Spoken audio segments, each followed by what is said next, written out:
Iran లో చూసినట్టయితే ఒక కప్పు కాఫీకి 15 లక్షలు తీసుకెళ్ళాడు రియాల్స్. అలా ఇది డివాల్యూ అయిపోయింది కదా కంప్లీట్గా అది ఇరాన్లో కనుక చూస్తే. అది అయితే ఒకటి ప్రశాంత్ గారు, ఇప్పుడు ఇరాన్ మీ మీద అంటే మీరు ఫస్ట్ దాడి చేశారు అంటే ఈసారి సరే ఇరాన్ కూడా కౌంటర్ అటాక్స్ చేస్తూ వస్తుంది. ఇప్పుడు రెజీమ్ చేంజ్కి సంబంధించి ఇజ్రాయెల్ కూడా చాలా తీక్షణంగా ఎదురు చూస్తున్నట్టుంది. బట్ వాళ్ళ రెజీమ్ని వాళ్ళు చేంజ్ చేసుకుంటారు కదా, అంటే మధ్యలో మీ ఇంటర్వెన్షన్ అని ఉంటుందా? ఎందుకంటే ఇది అడగాల్సి వస్తుంది. Khamenei security guard, personal security guard కూడా మీ ఏజెంటు లేకపోతే సిఏఏ ఏజెంటు, ఆయన ఇచ్చిన సమాచారంతో మొత్తానికి ఈ ఆపరేషన్ని చాలా జాగ్రత్తగా క్యారీ అవుట్ చేశారు. ఇది ఓవర్ నైట్ ఏం కాదు, దాదాపు 2 ఏళ్ళుగా ఇది చాలా కేర్ఫుల్గా, అంటే మొస్సాద్ ఇంటెలిజెన్స్ గురించి ప్రపంచవ్యాప్తంగా చాలా గొప్పగా చెప్తారు.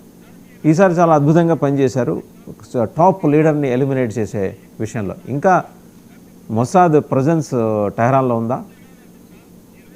ఖచ్చితంగా, లేకపోతే ఇవన్నీ ఎలా జరుగుతుంది? ప్రియంటివ్గా సివిలియన్స్ మీద వాళ్ళలాగా విచక్షణ